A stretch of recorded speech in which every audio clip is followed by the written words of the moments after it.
Welcome to the Spiritual Dance Podcast, a virtual space for creative souls discovering how to move in sync with the rhythm of spirit. I'm your host, Carla White Crow, also known as the Dancing Oracle. In this podcast, I share openly about my journey of weaving together my two primary passions, spirituality and dance. My intention is to encourage and inspire spiritual seekers in pursuit of a more embodied form of spirituality, as well as provide insight and tools for those seeking to expand their creative edges in service to the world of spirit. Hello, everyone, and welcome back to the Spiritual Dance Podcast. In this episode, I'm going to talk about my journey with tarot and oracle cards and how I've integrated those tools into my dance and movement practices. I found tarot shortly after leaving the church, and it quickly became an incredibly nourishing and supportive thing for me, especially during those first couple of years when I was in a spiritual transition period. I used tarot as a way to self-reflect and also divine wisdom and guidance concerning what was next for me and where I was headed. I'll never forget the day I purchased my first deck. It was a little intimidating because I had to overcome the mindset of my previous religion. Because of its association with fortune-telling, many religions, especially Abrahamic ones, view the practice of reading tarot cards as evil or sinful. I don't know the exact historical reason for this, but from what I've gathered, it's likely because they wanted people to hear from God through a priest, because if they could hear from God from themselves, why would they need to be part of a church? During my time in Christianity, I used to practice something called bibliomancy, though I had no idea at the time that's what it was called. Bibliomancy is when you open your Bible and randomly select a passage that you then interpret and use for guidance or inspiration. That was actually a common practice in the church communities I was a part of, though I'm not sure if everyone selected a passage in the same way that I did. I approached that practice with intention, forming a specific inquiry and then asking Spirit to direct my eyes to the exact scripture I needed to see, which, for the record, is a form of objective clairvoyance. Whatever I read next, I would discern how that applied to my current situation and what I thought Spirit was trying to say to me through those words. I would also pull out any keywords or symbols described in the text that seemed significant. It didn't feel random to me at all because I was tapping into my connection with Spirit and setting specific guidelines for the information that I was seeking and also how I wanted it to come through. That process that I just described is exactly how I approach my work with tarot and oracle cards, at least initially. The biggest difference is that there is a visual component involved with these kinds of decks, whereas there are typically few, if any, pictures in the Bible. With bibliomancy, I was divining words. With tarot, I'm divining art. And as a creative person, the use of artwork in this type of divinatory practice was very appealing to me. Like many things, there is a huge spectrum when it comes to the types of decks you can purchase. Traditional to modern, dark and gothic to love and light. You name it, I am sure there's a deck out there somewhere for it. My first deck was something I spotted on the bookshelves of Barnes & Noble. It was called The Crow Tarot by M.J. Colonnay. I was drawn to it immediately because my last name is Crow, and I have an affinity for those birds because they are highly intelligent. So it just felt like a sign from the universe that that deck was the one I needed. Once I got home, I immediately started looking through all of the cards to take in the beautiful imagery, symbolism, and colors. I had never touched a tarot card before purchasing that Crow Tarot deck. though I had recently begun attending a local yoga studio where we were encouraged to draw an oracle card at the beginning of each class. The oracle cards didn't feel as scary as tarot did. Some of them included imagery and archetypes that I was familiar with, specifically angels. If you're not familiar with the difference between tarot and oracle, most tarot decks follow a set structure that includes the same 78 card system. In those 78 cards, there are 22 major arcana cards and 56 minor arcana cards. The major arcana in the tarot represents the Fool's Journey. It has cards like the Emperor and the High Priestess that deal with themes or roles that we can identify with throughout the course of our lives. They are archetypes that can teach us about who we are and how we see the world on a deeper level. Whereas the minor arcana deal with the details of our daily lives.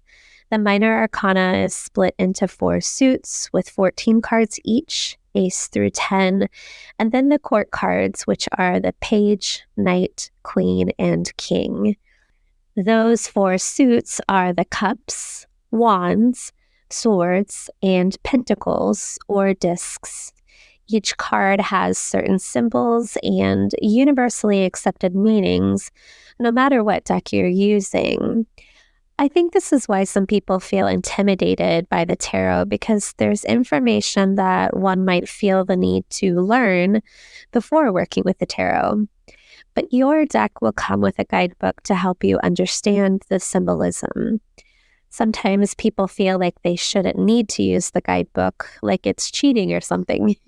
But we all have to start somewhere. My perspective is the author of that deck took the time to write that book, so I think it's important that we understand the author's perspective. You can then compare that information with the intuitive insight you receive, and now you have an additional filter to run that information through. Oracle cards don't have a universally set system, and the amount of cards in an oracle deck can vary greatly. These decks stand on their own. They are unique to the creator of those cards.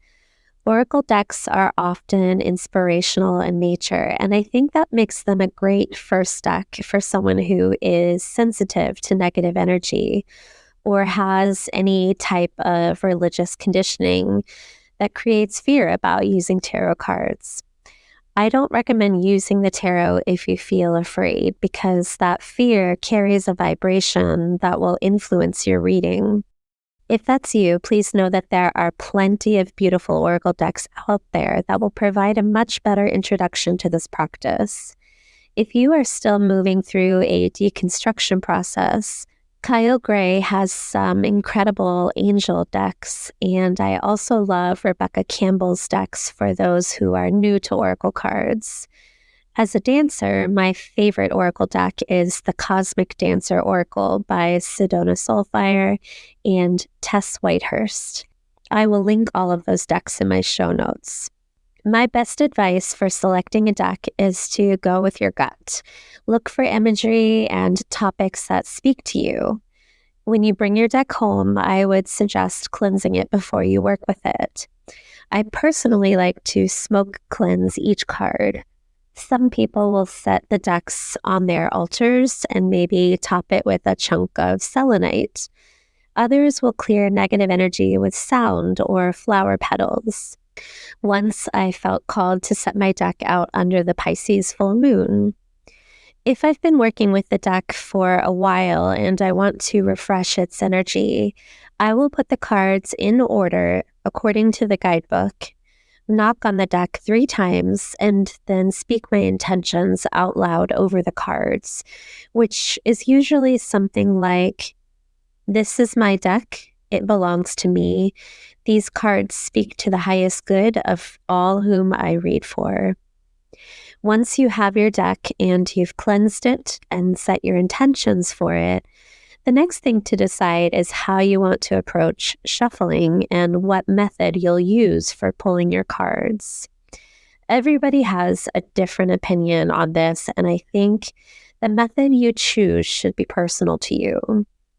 I also really value flexibility in the shuffling and selecting process, and I've never forced myself to follow the same method each time, though I do have a certain rhythm that I will often lean into. Typically, I shuffle my tarot cards just like I would shuffle playing cards. This particular method is called a casino, rifle, or waterfall shuffle. Most readers I know use an overhand shuffle, which is kind of like a loose tossing of the cards. Then they will either set the deck down once they feel complete or keep shuffling like that until a card flies out of their hands. I also know others who utilize specific ways of cutting and sorting the decks into stacks and then restacking them over and over until the cards feel right. The last style I want to mention, which really isn't a shuffle, but it's a method I like to use for oracle cards, is the fanning out method. This is where you set your deck on a flat surface and spread the cards out in the shape of a fan. Again, I don't think there's one right method for shuffling, but I do think that there is a method that's right for you. So my best advice would be to follow your gut instinct each time you sit down with your cards. You might find that you like to stick with one method, or you might be the type to use whatever method feels right in the moment.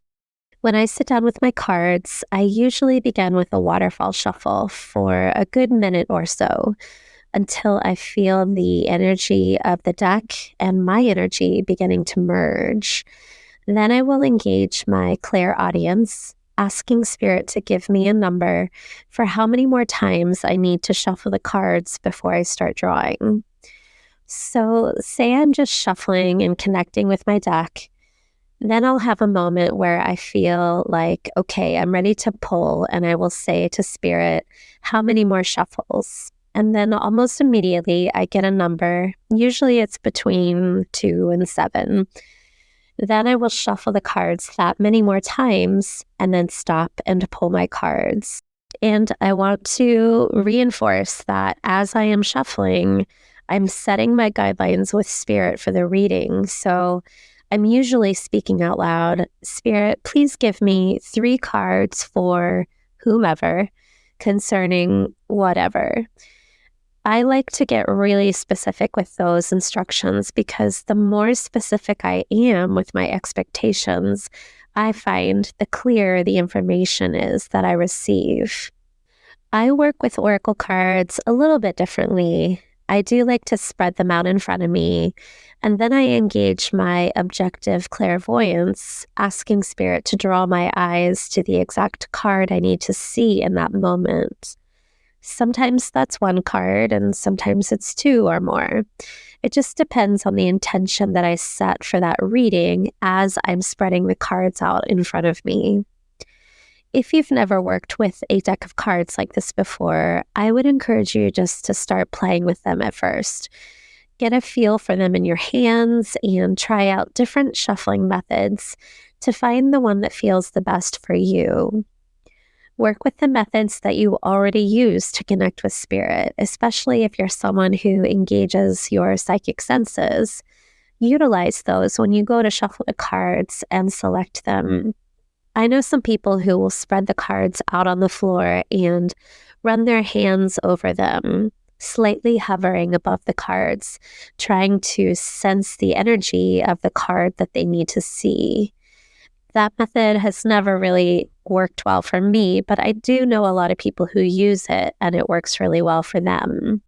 When I first started using my tarot deck, I had a set practice of pulling 2 cards each day and journaling about my reflections on them.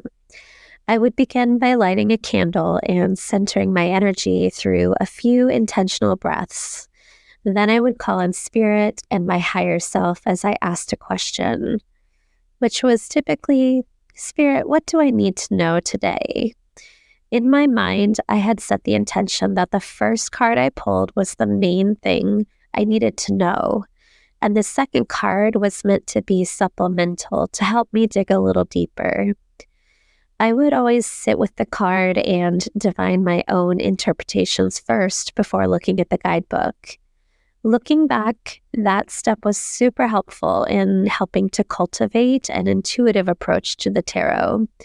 I didn't know it at the time, but what I was doing in those early days of working with my tarot deck was trying to look for kinetic energy in the cards. I would first connect to the element of the card and then look for other clues such as energetic polarity and shapes. That process helped me to memorize the traditional meanings of the cards more quickly. I continued that practice daily for almost a year and a half. Every time I sat down with my cards, I was in awe of what I had pulled because it always seemed to be the exact thing I needed to hear. That process supported me in healing and moving through the spiritual transition I was navigating at that time in my life.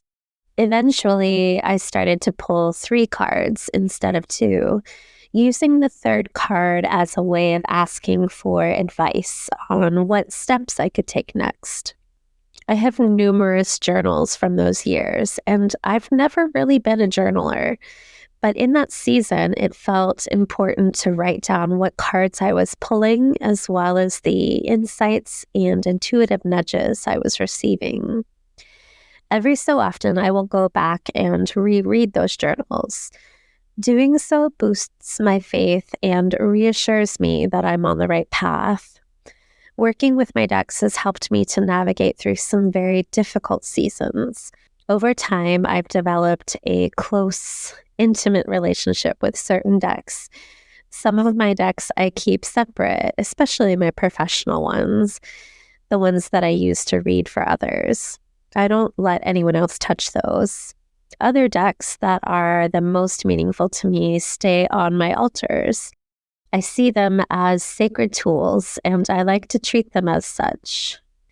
In recent years, I've transitioned to using tarot and oracle decks that have astrological themes and symbols included on the cards. The Celestial Tarot specifically has become my professional deck because I feel like astrology is a key part of my divination path, and when the language of astrology is included in a deck, it really helps me to understand the energy of the cards, especially kinetic energy, which is the energy of motion. Once I understand the kinetic energy of a card, I can then convert that card into a movement meditation, which is a service I provide for people in my intuitive reading packages. And that brings us to the topic of how we can utilize tarot in our dance and movement practices. So the first method I'm going to suggest is combining a single card pull with an intuitive movement practice. Intuitive movement is the practice of being fully aware and fully present in our physical bodies, bypassing the ways in which we were trained or how we think we should move. It teaches us to identify and respond to the voice of the divine within, as well as our own inner wisdom. So for this practice, you are going to pull a card and meditate on the images, colors, symbols, shapes, and figures in that card while standing with it and taking it into your body. Notice how your body feels as you look at it. Notice the parts of your body that feel activated. And when you feel ready, begin to move, imagining yourself bringing the energy of that card into your body and allowing your body to respond without any judgment or direction on your part. This practice will teach you to train your eye to look for kinetic energy in a card and also how to move with the subtle energy that you are sensing. A variation of this practice is to incorporate psychic movement. This is where we respond to energy gained through extrasensory perception, identifying movement messages received through the clairs. For this exercise, you are also going to draw just one card, but you're not going to look at it. Keep it face down and hold your hand over it, or you can also hold it to your chest, Just make sure you don't peek at it. Then ask Spirit to show you the energy of that card. When you begin working with this practice, I would focus on engaging one clair at a time. You might start by asking Spirit to speak to you about the energy of the card, which will activate your clair audience. Or you could ask Spirit to help you feel the energy of the card, engaging your clair empathy, and so on and so forth. If you want to learn more about working with the psychic senses in a dance or movement practice, make sure you pick up a copy of my book on dance divination. This is probably my favorite way to work with the tarot because it helps you to develop your psychic abilities by providing immediate feedback. I would also recommend recording your movements so you could study it in comparison with the energy of the card once you turn it over.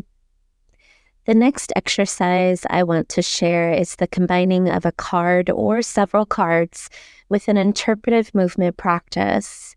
Interpretive movement is an expressive practice of retranslating our own personal experiences with this world.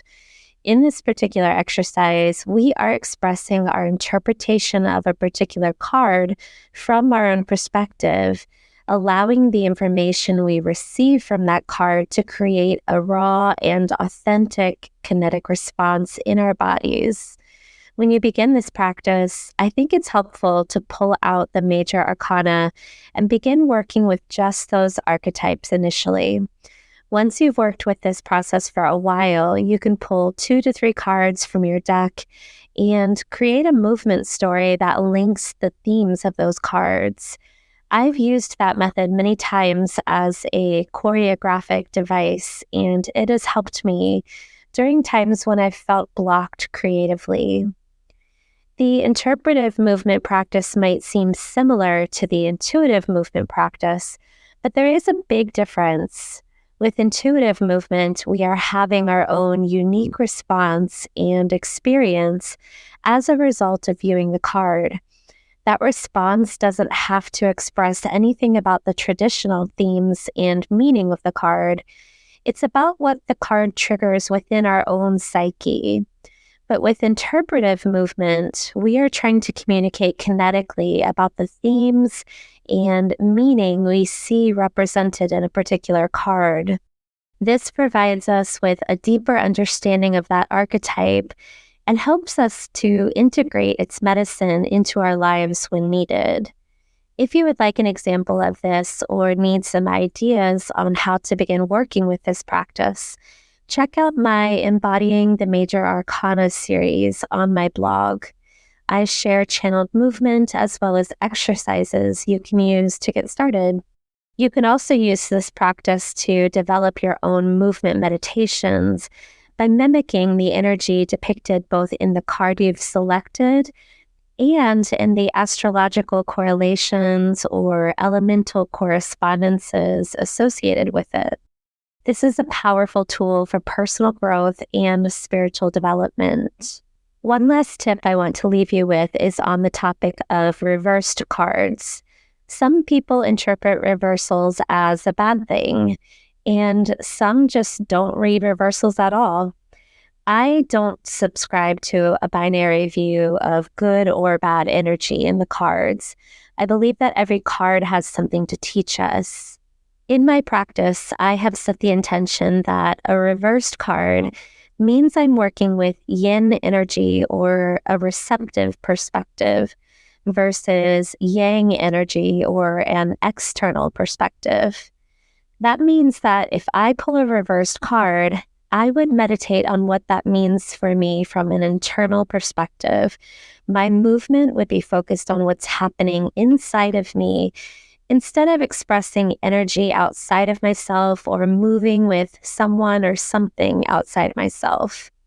Please remember that this is my process and it's an agreement that I have made with Spirit on how I choose to work with reversed cards. You get to set your own guidelines and expectations with Spirit for things like this. However, I wanted to share a perspective and method that has been helpful for me. That, my friends, is everything I have for you today on this topic. Before I wrap this episode up, I wanted to give you a bit of a life update and share what you can expect from me moving into 2025. If you've been following me for some time, then you know that 2024 has been an incredibly productive year for me. Not only did I launch this podcast, but I also published many new blog articles, posted almost daily over on my Dancing Oracle Pinterest account, relaunched my spiritual dance company under the name of Synergy Dance Collective, and completed my first book titled Dance Divination, Movement that Illuminates the Mysteries of Spirit.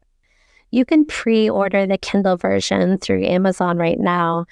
Both the Kindle and paperback versions are scheduled to be released on October 31st. It just seemed fitting for me to release a book about divination on Samhain. I've also started teaching dance again this year, both in person through monthly new moon choreography circles and through a few other opportunities that are more technical in nature. Also, very few people know this about me because I don't really advertise it, but I do offer small business consulting and formation services, as well as virtual assistance for businesses that need marketing, content creation, administration, or bookkeeping help.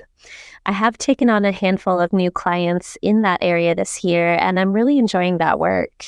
If you are in need of any of those services, I plan on making space for a few new clients beginning in January of 2025. Just send me an email at info@thedancingoracle.com so we can chat about whether or not my services would be a good fit for you. As for my podcast, this episode will be the last episode of season 1. I do plan to release a second season, and I have a lot of thoughts for what that will look like. I am mulling over doing some episodes on dancing through the seasonal shifts within the wheel of the year, and also how we can work with the lunar cycles in an embodied way. I may even dive deeper into some astrology topics, such as how we can dance with the planets and the creation of dance rituals. I also hope to bring some of my dancing friends onto the show to share some other perspectives on spiritual dance. But for now, as we move towards the darker part of the year, I need to take some time off to rest and hibernate a little bit because I've been so productive this year, and I'm feeling the need for some rest and rejuvenation so I can care for my body, soul, and home. If you have topics that you would like me to cover in season 2, please reach out to me through the contact form on my website or send me a DM on my Instagram account, which is @thedancingoracle. I would love to incorporate some listener-requested topics in season 2, which I plan to start on in bulk, which is February 1st, 2025. One last thing I wanted to offer you all before I go into hibernation mode. If you feel led to leave me a positive review of either my podcast or my book once it's released, send me a screenshot of that review via email, and I will share a coupon code with you for 20% off any of my intuitive reading packages or my Soul Compass natal chart session. That offer is good from now until December 31st, 2024, and can be redeemed throughout all of 2025. And with that, I hope you all have a wonderful holiday season, and I look forward to reconnecting with everyone in the new year. Goodbye for now. Thank you for taking the time to listen to my podcast. If you enjoyed this episode, I would greatly appreciate a positive rating and review. This helps others find me so that I can support and inspire as many humans as possible. If you would like to learn more about my work, please visit www.thedancingOracle.com. There you can book an intuitive reading or embodied coaching session and find out about my upcoming events. You can also sign up for my mailing list to be notified of my upcoming course and book launches on the topic of dance divination. Until next time, be well, friends, and I will see you in the next episode.